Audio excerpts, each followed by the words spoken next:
أعوذ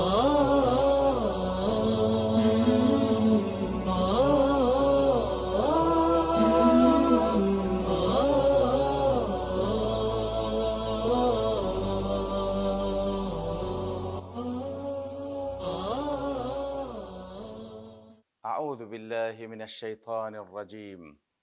بسم الله الرحمن الرحيم. إياك نعبد وإياك نستعين. واتە تەنها و تەنها ئەتوو دەپەرستین بە هەموو ماناکانی پەرستن. وإياك نستعين، تەنها و تەنها تەوەکولمان لەسەر تۆ، پشت بە تو دەبەستین یا رب العالمین، پشت بە تو دەبەستین لە بۆ دابینکردنی هەموو ئەو شتانەی سوودی دنیا و قیامەتمانی تێدایە، و پشت بە تو دەبەستین لە بۆ ئەوەی کەوا هەموو ئەو شتانەی زەرەری دنیا و قیامەتمانی تێدایە لێمانی دوورخەیەوە.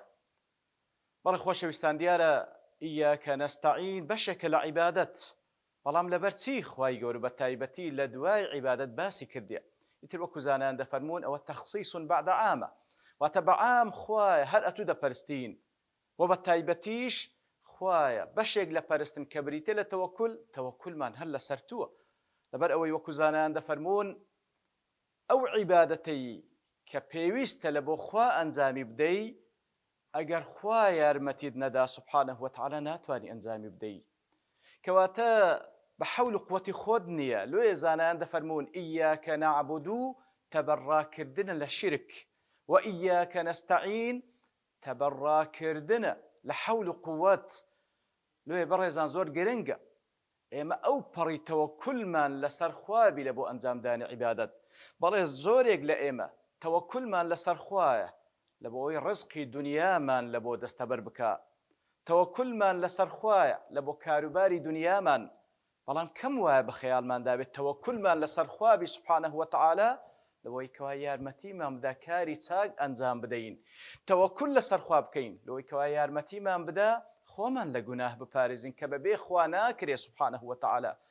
کەممان وایە کەوا تەوەکولمان لەسەر خوابی، لەسەر ئەوەی کەوا خوا ئیمان زیاد بکە ناو دڵ و دەروونمان، تەوەکولمان لەسەر خوابی تا وەکو یەقین دامەزرێ ناو دڵ و دەروونمان، تەوەکولمان لەسەر خوابی لەوەی کەوا بتوانین دینی خوا بگەیەنین، تەوەکولمان لەسەر خوابی تا وەکو دینی خوا بەسەر بێخین. ئیتر لە خاڵێکی دیکەش دەفەرمون ئیاکە نەعبود حەقی خوایە، ئیاکە نەستەعین حەقی ئێمەیە، لێ حەقی خوا بە پێش حەقی ئێمە کەوتیە. لێ دیسانیش دەڵێنەوە ئیاکە نەعبود و ئیاکە نەستەعین.